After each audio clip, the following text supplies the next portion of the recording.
Mr. Marston. How are you, sir? I'm all right. I met up with your friend Seth. Oh, Seth of the Dead. Yes, interesting fellow. You don't meet many men these days with the moral fortitude to cut straight to the chase like that, do you? Thankfully not, Mr. West Dickens. Yes, contemporary society is remarkably harsh on professional exhumers. But did you know that in ancient Egypt, it was an art form valued more highly than literature? I believe Seth comes from that school of thought. How very interesting.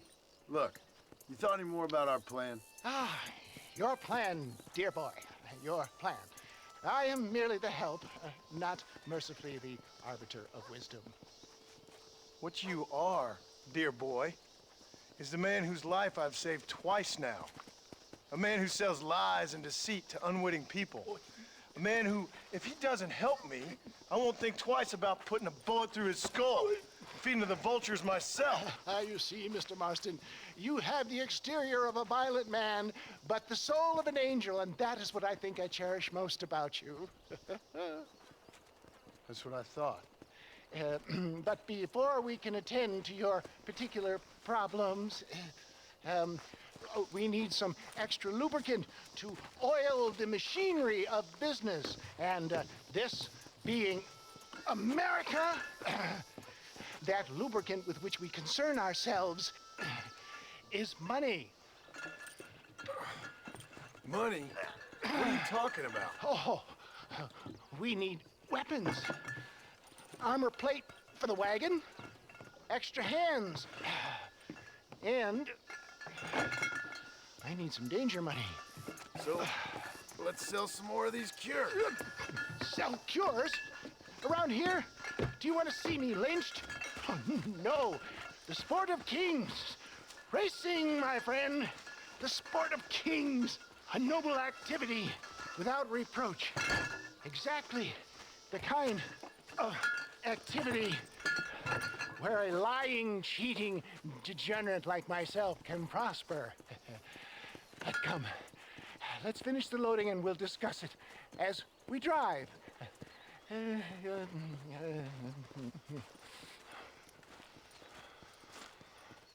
Now, sir, to get to fridge.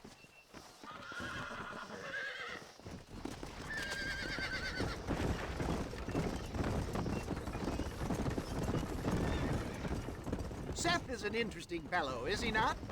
I wouldn't say interesting, more deeply disturbed. I can see why you two get along. I see the good in everybody, John. It's a flaw of mine. I have a soft spot for life's flotsam and jetsam. Connection with him more like. You and Seth have a lot in common. You both rob people for one. Mind you, at least he waits until they're dead. Oh, my dear boy. Nobody is more critical of drinkers than a drunk who's mended his ways. What are you talking about? Come on now, John. I've heard about you. You spent your life robbing people. It's a little inappropriate to be taking the moral high ground now. I had the courtesy to put a gun in their face. Whatever helps you sleep easily at night. We stole from those who had too much. We tried to give to those who had too little. A Robin Hood with spurs. How romantic. You expect me to believe that poppycock? Maybe I'll have the good fortune to be able to leave my nefarious life behind one day and work on the government's dime. Don't talk about things you don't understand. Dear, oh dear, simmer down, my boy. You need to start appreciating your friends more. Folks around here don't see you as any different from Bill Williamson. I didn't think I'd have to huckster snake oil and dig up the dead, that's all. Take it from me, John. Collaboration is the key to success. I can help you. Seth can help you. It's business. Nothing more, nothing less. There's no need to make it quite so personal. Suits me.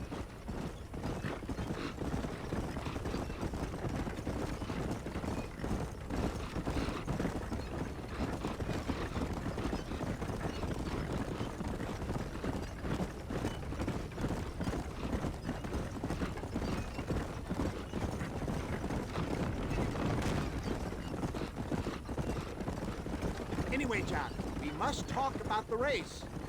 Yes, the race. Oh, come on. Time to purge that negativity and start thinking like a winner.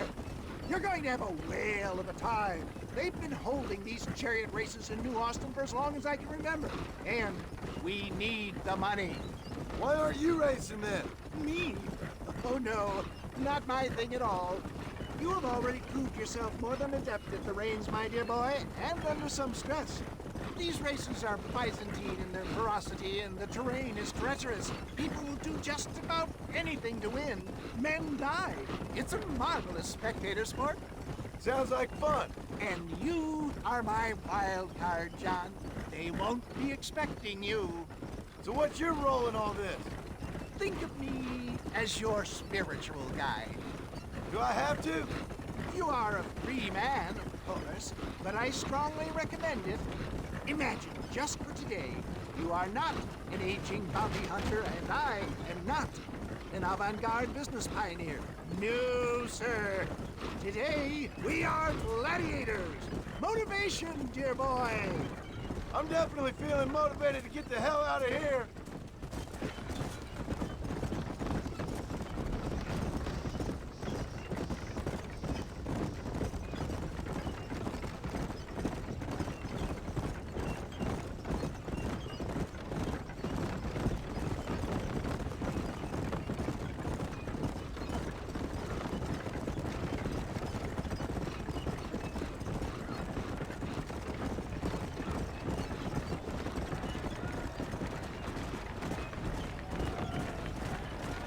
Here we are, John.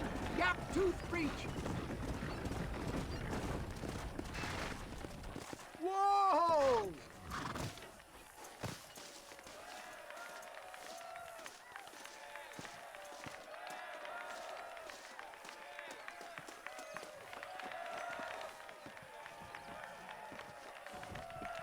Drivers! Y'all know the rules, but for you newcomers, this here's a fair race. Keep to your manners and let the faster cart pass.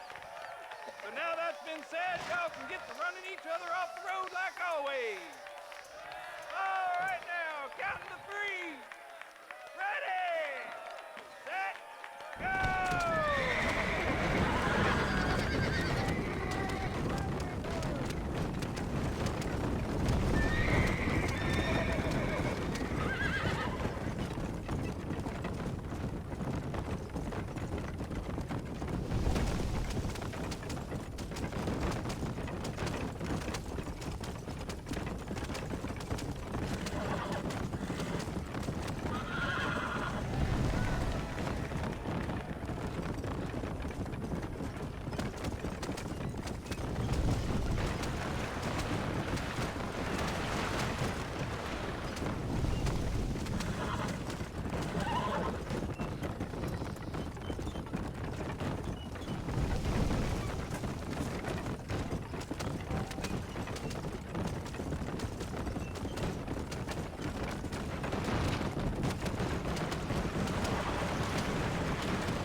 mister.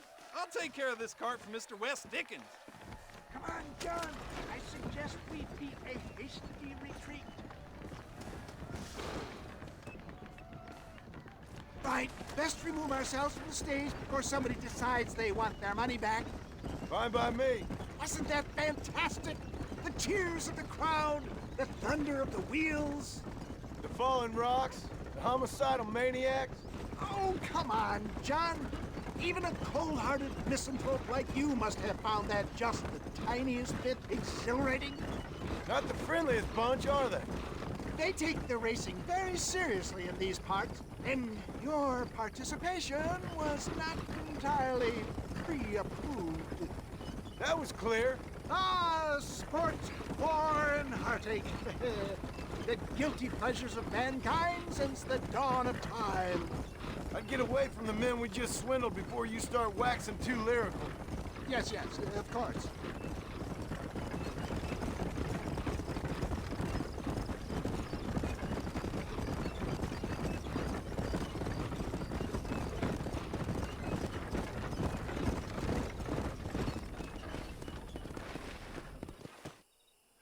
Well done, sir. Well done. Having you as a ringer has netted us a fine profit.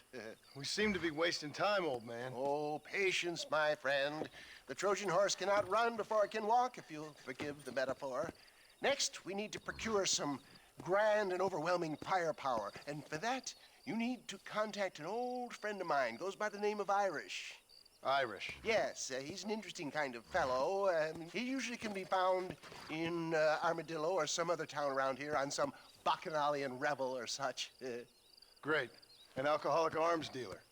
What could be better?